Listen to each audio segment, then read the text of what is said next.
Hello friends, good morning. നമ്മുടെ Kerala TV സീരിയലിലേക്ക് എല്ലാവർക്കും സ്വാഗതം. അങ്ങനത്തെ വേദ വിക്രത്തിന് ഭക്ഷണം വാരി കൊടുത്തുകൊണ്ടിരിക്കുന്ന ഈ ഒരു സമയത്ത് ശ്രീകാര്യം ശ്രീനിവാസനെ പോലീസ് അറസ്റ്റ് ചെയ്ത കാര്യത്തെപ്പറ്റി പറയും. അത് കേട്ടപ്പോഴത്തേക്കും വിക്രം ഒന്ന് ഞെട്ടി. പിന്നെ ഭക്ഷണം കൊടുത്തിട്ട് വിക്രം എന്ത് ചെയ്ത് വാങ്ങിക്കുന്നില്ല. അപ്പോൾ ഇയാൾ പേടിക്കേണ്ട കാര്യമൊന്നുമില്ല, പേടിക്കാൻ പാകത്തിന് ഒന്നുമില്ല, പ്രതിപട്ടികയിലേ ഇയാളും ഉണ്ടല്ലോ എന്ന് പറഞ്ഞു. അപ്പോൾ ഫലത്തിൽ 2 കേസുകളായല്ലേ എന്ന് വിക്രം ചോദിക്കുമ്പം അതേന്ന് പറഞ്ഞു. അപ്പോൾ വിക്രം വീണ്ടും ഭക്ഷണം വിക്രത്തിന് കൊടുത്തപ്പോൾ വേണ്ടാന്ന് പറഞ്ഞു. അപ്പോൾ മാർക്കറ്റ് ലഹള കേസിൽ കോടതി എന്നെ ശിക്ഷിക്കുന്നെങ്കിൽ ആയിക്കോട്ടെ, അത് മനഃപൂർവ്വം അല്ലെങ്കിലും അതിലൊക്കെ എനിക്ക് പങ്കുണ്ട്. ശ്രീനി സാറ് പറഞ്ഞിട്ടാണ് അത് ചെയ്തത് എന്നുള്ളത് ഞാൻ സമ്മതിക്കുന്നു. പക്ഷേ വരുണിൻ്റെ കൊലപാതകത്തിൽ നിന്ന് എനിക്ക് രക്ഷപ്പെട്ടേ പറ്റൂ എന്ന് വിക്രം വേദയോട് പറയുക കേട്ടോ. അപ്പോഴും വേദ വിക്രത്തിന് ഇങ്ങനെ ഭക്ഷണം കൊടുത്തുകൊണ്ടേയിരിക്കുന്നു. പക്ഷെ വിക്രം അത് മേടിക്കാൻ കൂട്ടാക്കുന്നില്ല. കഴിക്ക് വിക്രം എന്നും പറഞ്ഞ് നിർബന്ധിച്ച് വേദ കൊടുക്കുമ്പോൾ വിക്രം അത് വാങ്ങിച്ച് കഴിക്കുവാണ്. അപ്പോൾ അതിന് ഞാൻ ഇവിടെ ഇങ്ങനെ ഒളിച്ചിരുന്നിട്ട് കാര്യമില്ല എന്ന് പറയുമ്പം 2-3 ദിവസം കൂടെ കഴിഞ്ഞാൽ മുറിവ് ഉണങ്ങുമെന്നും അതിനുള്ളിൽ മുൻകൂർ ജാമ്യത്തിനുള്ള കാര്യങ്ങൾ ഞാൻ മൂവ് ചെയ്തോളാമെന്നൊക്കെ പറയുമോ. അതുവരെ ഞാൻ പറഞ്ഞതുപോലെ തന്നെ വിക്രം പോവേണ്ടി വരും. ഒരു തടസ്സവും പറഞ്ഞിട്ട് കാര്യമില്ല എന്ന് വേദ റൂമിലിരുന്ന് പറയുന്നത് ദീപ്തി പുറത്തു വന്ന് നിന്ന് കേൾക്കുക. എന്നേ മതി. അപ്പം ഞാൻ സമ്മതിക്കില്ല എന്നൊക്കെ വേദ ഇങ്ങനെ ഇരുന്ന് പറയുന്നേ. ആ സമയത്ത് ചേച്ചി ചേച്ചി എന്ന് പറഞ്ഞുകൊണ്ട് ദീപ്തി വന്നിങ്ങനെ വതിൽ കൊട്ടുക.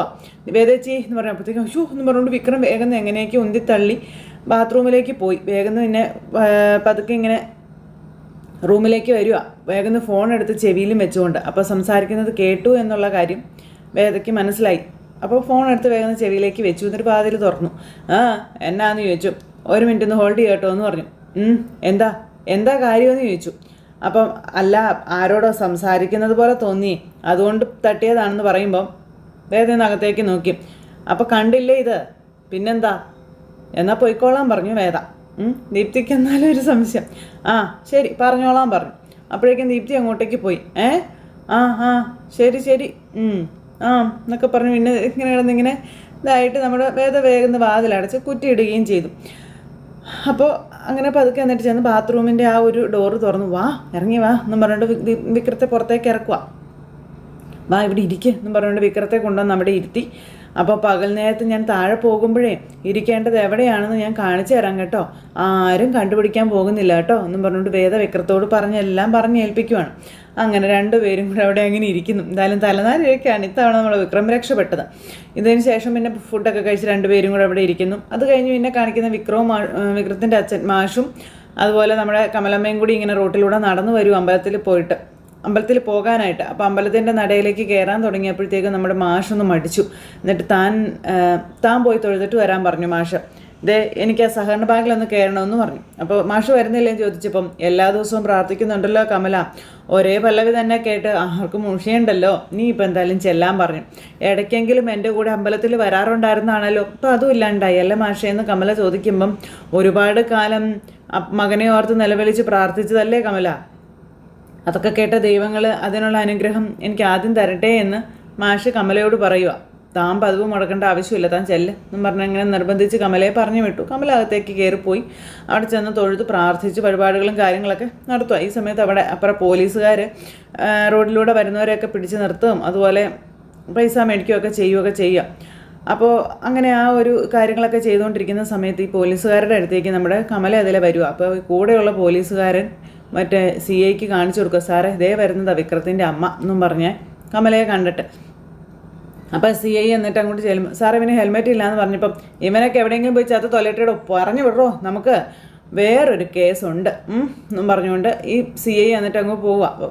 കേട്ടില്ലേ, പോയി ചാവടാ എന്നും പറഞ്ഞുകൊണ്ട് ആ മറ്റേ പുള്ളിക്കാരനെ ബൈക്കിൽ വന്ന പുള്ളിക്കാരനെ പോലീസുകാർ പറഞ്ഞു വിട്ടു. എന്നിട്ട് കമലയുടെ അടുത്തേക്ക് ചെന്നു. ഹലോ മാഡം ഒന്ന് നിൽക്കണം എന്നും പറഞ്ഞ്. അപ്പം അമ്മ ഒന്ന് പേടിച്ചു കേട്ടോ. ഇങ്ങോട്ടൊന്ന് നീങ്ങി നിന്നേ, കുറച്ച് കാര്യങ്ങൾ ചോദിച്ചറിയാനുണ്ടെന്ന് പറഞ്ഞു. അപ്പം എന്താ സാറേ എന്ന് ചോദിച്ചേ. അപ്പം നിങ്ങളുടെ മകനാരാ, മായാവിയാണോ അതോ മജീഷ്യനാണോ, അപ്പം എന്താ സാറേ കാര്യം എന്ന് കമല ഇങ്ങനെ ചോദിച്ചു കേട്ടോ. അപ്പം നിങ്ങളൊന്നും അറിഞ്ഞില്ലേ എന്ന് ചോദിച്ചു. എന്താ മകൻ്റെ പേരിൽ ഇങ്ങനെ ക്രൈമുകളുടെ എണ്ണം കൂടിക്കൊണ്ടിരിക്കുകയാണല്ലോ, കൊലപാതകം നടത്തി ഒളിവിൽ കഴിയുന്നതിനിടയിൽ അവനൊരു പോലീസ് ഇൻസ്പെക്ടറെയാണ് പഞ്ഞിക്കിട്ടിരിക്കുന്നതെന്നുള്ള കാര്യം പറഞ്ഞു. അപ്പോൾ കമല ഇങ്ങനെ പേടിച്ച് നിൽക്കുക. ഒന്ന് കയ്യിൽ കിട്ടേണ്ട കാര്യമുള്ളൂ, ഇനിയുള്ള കാലം അവനെ നിങ്ങൾക്ക് കട്ടിലിൽ തന്നെ കിടത്തി നോക്കേണ്ടി വരുമെന്നൊക്കെ പറഞ്ഞ് CI പേടിപ്പിക്കുക. അപ്പം സാറേ അവൻ അങ്ങനെയൊന്നും ചെയ്തിട്ടില്ല എന്ന് നമ്മുടെ കമല പറയുമ്പം തള്ളമാരങ്ങനെയല്ലേ പറയുള്ളൂ.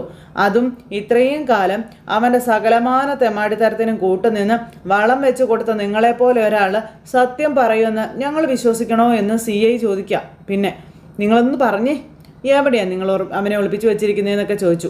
അപ്പം ഏത് പത്തായത്തിലാണ് നിങ്ങൾ അവനെ ഒളിപ്പിച്ച് വെച്ചിരിക്കുന്നതെന്ന് ചോദിക്കുമ്പം സാറേ ഞങ്ങൾക്കറിയില്ല എന്ന് കമല അന്നേരം പറഞ്ഞു. പിന്നെ ആ കുട്ടി മരിച്ച ദിവസം അവൻ ക്ലബിൽ ക്യാരംസ് കളിക്കുകയായിരുന്നു എന്ന് പറയുമ്പം അതെ, മകൻ കളിച്ച് ഇപ്പൊ കളത്തിൽ കയറി കളിക്കാനും തുടങ്ങി. അത് കൈയോടെ നിർത്തിച്ചില്ലെങ്കിലേ ഞങ്ങൾ പിന്നെ എന്തിനാ യൂണിഫോം ഇട്ടുകൊണ്ട് ഇതിൽ നടക്കുന്നത്? അതിൻ്റെ ആവശ്യമുണ്ടോ? നിങ്ങളൊന്ന് പറയേ. എവിടെയാണ് അവനെ ഒളിപ്പിച്ചേക്കുന്നത്? സാറേ അപ്പോൾ കണ്ണീർ ഒഴിപ്പിക്കാത്ത കാര്യം പറയാൻ പറഞ്ഞുകൊണ്ട് അയാൾ നമ്മുടെ കമലയോട് ദേഷ്യപ്പെട്ടു.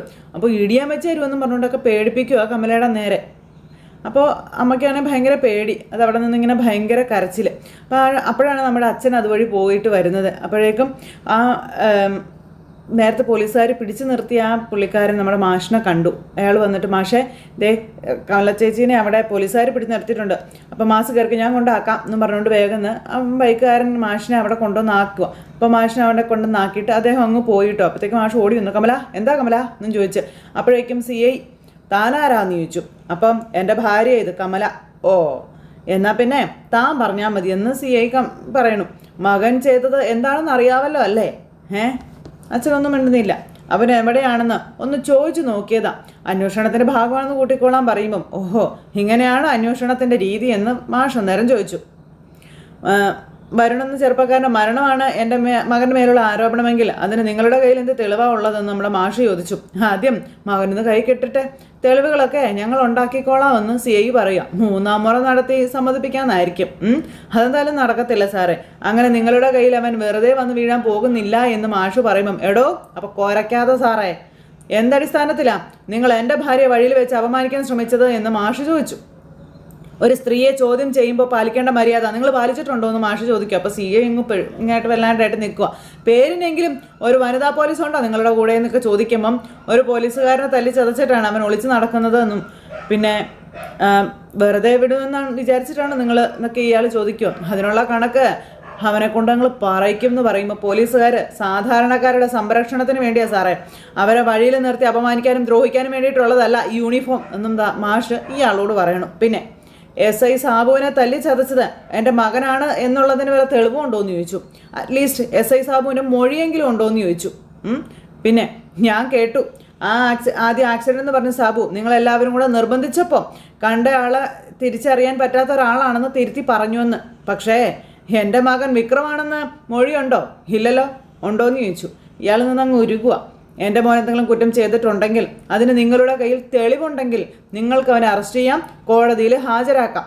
അല്ലാതെ ചെയ്യാത്ത കുറ്റത്തിന് ഇല്ലാത്ത തെളിവുണ്ടാക്കിയേ പക പോക്കാനാണ് നിങ്ങളുടെ ഭാവമെങ്കിലേ സുധാകരൻ മാഷ് കുറേ കാലം കുട്ടികളെ പഠിപ്പിച്ച ഒരു ഉണ്ണാക്ക മാഷാണെന്ന് തെറ്റിദ്ധരിക്കരുതെന്നും സുധാകരൻ മാഷ് ഇയാളോട് പറയണം. അപ്പോൾ അങ്ങനെ ഒരു പദ്യവും ചൊല്ലി.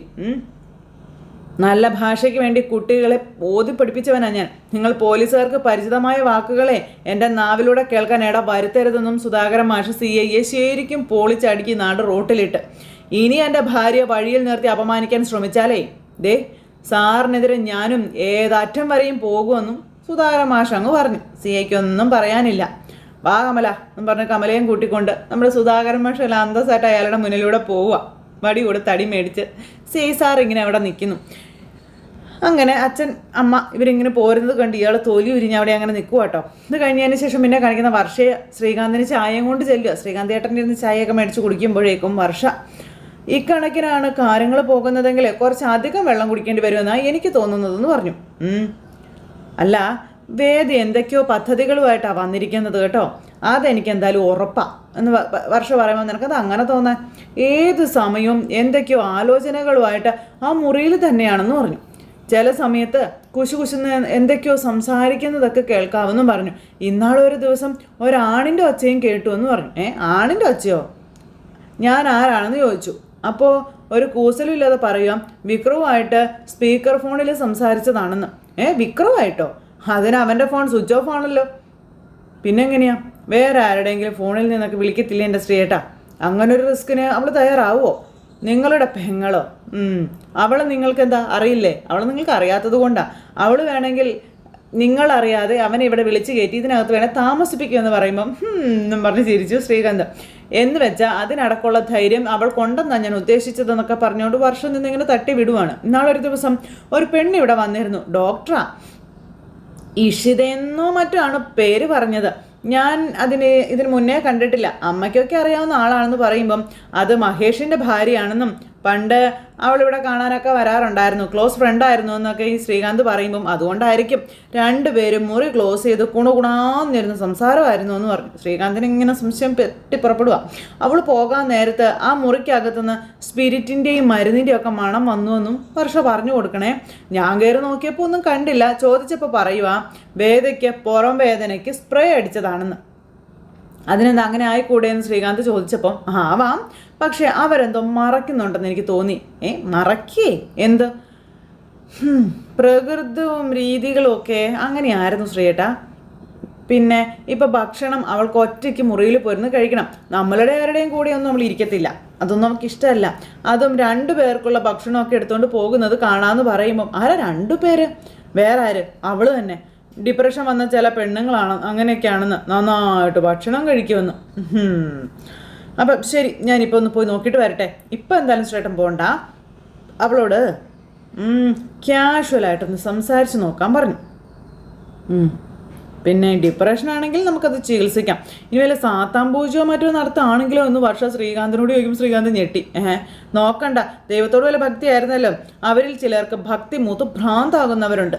അങ്ങനെ വരുമ്പോൾ ഇങ്ങനെയുള്ള പൂജകൾക്കൊക്കെ പോകും, ചരിത്രം ഉണ്ടെന്നേ എന്നും പറഞ്ഞുകൊണ്ട് ശ്രീകാന്ത് ഇങ്ങനെ ഇരിക്കുക.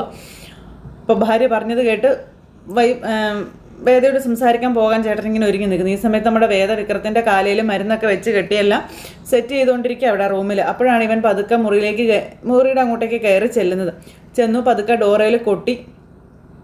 ഡോറയിൽ കൊട്ടിയപ്പോഴത്തേക്കും, അതായത് ആരെങ്കിലും സംസാരിക്കുന്നുണ്ടെന്നൊക്കെ കുറച്ച് നേരം ചെവി വട്ടം പിടിച്ച് നിന്നിട്ടാട്ടോ കൊട്ടുന്നത്. വേദ ഞാനാ.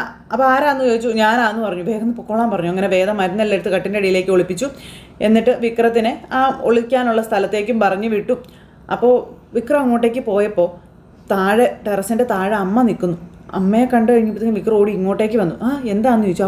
അവിടെ ആൾ നിൽപ്പുണ്ടെന്ന് വിക്രം വേദയോട് പറയുക കേട്ടോ. വേദ നോക്കുമ്പോൾ അമ്മ അവിടെ ചെടി നനച്ചുകൊണ്ടിരിക്കുക. അയ്യോ പെനയും വേഗം തന്നെ കൊണ്ടുവന്ന് കട്ടിൻ്റെ അടിയിലേക്ക് തള്ളി കയറ്റി അതിനെ. അപ്പോൾ കട്ടിൻ്റെ അടിയിലേക്ക് കയറി വിക്രം ഇങ്ങനെ കിടക്കുക. അപ്പോഴേക്കും വേദ എന്നും പറഞ്ഞുകൊണ്ട് ഇങ്ങനെ ശ്രീകാന്ത് അവിടെ കിടന്ന് വിളിച്ചുകൊണ്ടിരിക്കുക. വിക്രം കട്ടിൻ്റെ അടിയിൽ സേഫായി എന്ന് അറിഞ്ഞപ്പോഴത്തേക്കും വേഗം വാതിൽ തുറന്ന് ഇങ്ങനെ വരുവാണ്. വന്നിട്ട് വാതിൽ ക്ലോസ് ചെയ്യുകയും ചെയ്തു. ശ്രീകാന്ത് ഒളിഞ്ഞു നോക്കുക മുറിക്കകത്തേക്ക്.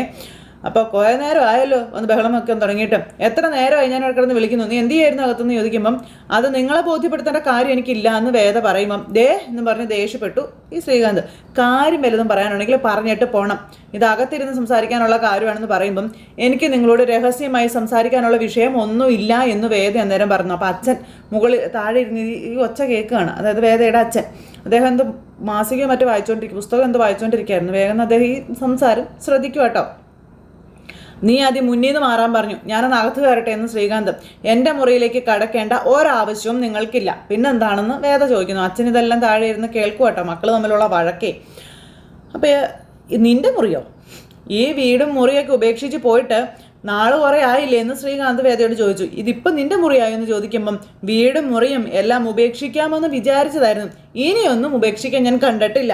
മുത്തശ്ശൻ്റെ ഭാഗ്യമായി കൈമാറി വന്ന കമ്പനികൾ ഉൾപ്പെടെ ഒന്നും ഞാൻ ഉപേക്ഷിക്കില്ല എന്ന് പറഞ്ഞു. അതിനുള്ള തയ്യാറെടുപ്പായിരിക്കും അകത്ത് രഹസ്യം നടക്കുന്നതല്ലേ എന്ന് ചോദിക്കുമ്പം ആണെങ്കിലും നിങ്ങൾക്കും ബുദ്ധിമുട്ടൊന്നുമില്ലല്ലോ, നിങ്ങൾ നിങ്ങളുടെ അമ്മായച്ചനും കൂടെ ഒരുപാട് ആലോചിച്ച് ഓരോന്ന് ചെയ്യുന്നുണ്ടല്ലോ എന്ന് വേദ പറയുമ്പോൾ എടി അഹങ്കാരം കാണിച്ചാണ്ടല്ലോ എന്ന് പറഞ്ഞാൽ അടിക്കാൻ കൈ ഒങ്ങി ഈ ശ്രീകാന്ത്. അപ്പം നിങ്ങളൊരു ചുക്കം ചെയ്യാൻ പോകുന്നില്ല എന്ന് പറഞ്ഞ് വേദ ശരിക്കും അതങ്ങ് എതിർത്ത് നിന്നു. അപ്പോഴാണ് അച്ഛൻ അങ്ങോട്ടേക്ക് കയറി വരുന്നത്. ശ്രീകാന്തേ എന്നും പറഞ്ഞ് വിളിച്ച്. അപ്പോൾ ശ്രീകാന്തേ എന്നും പറഞ്ഞ് വിളിച്ച് അച്ഛൻ അങ്ങോട്ടേക്ക് കയറി വന്നപ്പോഴത്തേക്കും പൊക്കിയ കൈ താത്തിയിട്ട് മോനിങ്ങനെ ഒന്നും അല്ലാത്തതുപോലെ ഇങ്ങനെ നിൽക്കും അവിടെ. വേദ ഒരു ഇതും ഇല്ലാണ്ട് ഇങ്ങനെ നിൽക്കുന്നു കേട്ടോ. എന്താ ഇവിടെ പ്രശ്നമെന്ന് ചോദിച്ചു. അപ്പോൾ സംശയം ഞാൻ മുറി അടച്ച് എന്ത് ചെയ്യുകയാണെന്ന് കണ്ടെത്തണമെന്ന് എൻ്റെ സഹോദരന് നാണമുണ്ടോ ഇയാൾക്ക് എന്ന് വേദ ഇങ്ങനെ അച്ഛനോട് വന്ന് പറയുന്നു.